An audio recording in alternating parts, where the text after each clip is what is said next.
اس کی تصدیق کریں۔ لوگ کہتے ہیں کہ گورشاہی نے چاند اور حجر اسود پر تصاویر کا دعویٰ کیا۔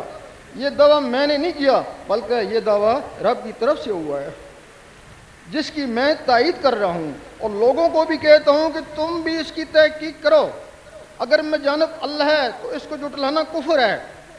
اگر ہم اس کا ثبوت پیش نہ کر سکیں تو ہر قسم کی سزا کے لیے تیار ہیں۔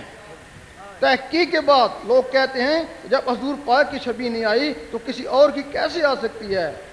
ہو سکتا ہے حضور پاک نے ہی اپنی کسی فرزند کی تصویر لگا دی ہو